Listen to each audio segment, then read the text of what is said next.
Hi, my name is Preston Davis. I'm the minister here at High Point University. In a moment, you're going to see a video from a young woman named Christine Watt. It's a lovely story. It's a testimony, really. And I want to tell you where that video comes from. This past year at High Point University, we've devoted ourselves to one idea, one belief, really. And it's that of growth mindset. That in the classroom, your intelligence can grow, your intellect can grow. If you fail, you haven't failed. You simply found room to grow, to move forward. This is really important. If it's important inside the classroom, how much more important is it outside the classroom? That you can grow in faith, that you can grow in your love for humanity, your empathy for your brother and sister. Last year in chapel, we had a series called Why, Asking the Big Questions. And it was about God's will for my life and God's will in the midst of pain, suffering, struggle, failure. This is what Christine's story is about. So where she thought she had met ultimate failure, it's where she thought she had met the worst in humanity. And yet she found more faith in God. She found more room to grow. She found room to move forward. And she thought she had met the worst thing, but it was not the last thing. And this is our hope for you in watching these grow testimonies, that you might indeed grow.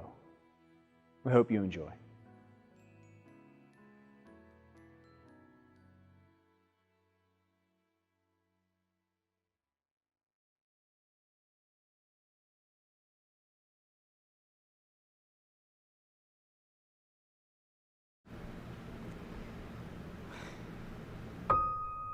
Choir has always been a huge part of my life.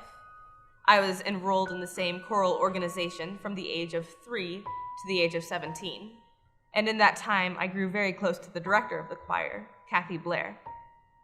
She became one of my best friends and a mentor to me both musically and spiritually and pretty much in everything. I called her my life coach, my second mom. And really, outside of my family, she was the biggest constant in my life. Until December 6th, 2014, when she was murdered in her home by 2 robbers. And on that day, my world collapsed from under me. I'd always felt like I had my life together. I had a direction. I was going places. I was good. I trusted God. I had a relationship with Him. But Kathy's death shook me. I was angry, upset, hurt. Why would something like this happen?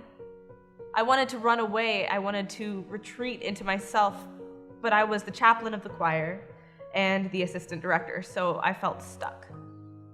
And that also made me angry. I kept asking, God, why did you put me here? I can't do this. There's no way I can do this. Why do I have to do this? And I felt weak. Weaker than I ever have, and I hate being weak. But God. There's a passage in Genesis 50:20, where Joseph is talking to his brothers after they have hurt and betrayed and enslaved him. And he says to them, as for you, you meant evil against me, but God used it for good. But God lifted me up and carried me on, even as I said I couldn't move. God took my grief and my weakness to show me His strength and power. I thought I had trusted before, but what little trust I had was nothing when I had nothing left to lean on. I thought I knew how to forgive, but what little forgiveness I had was of no use when I realized I needed to forgive Kathy's murderers. Looking in their faces, I couldn't. But God could, and He did, and somewhere in that I realized that He forgave me in my anger as well. God, even in that darkness, was transforming my heart, teaching me how to love and fall into Him even more. His love is greater than even the hardest hurts. As Holocaust survivor Corrie ten Boom said, there is no pit so deep that God's love is not deeper still. Growth for me did not come from being strong. Growth happened when I recognized my weakness and the need to be carried. When I realized Jesus as my strength and my shield. And I know this is not growth mindset in the most ordinary sense of the word, but for me, it is the most important thing in the world.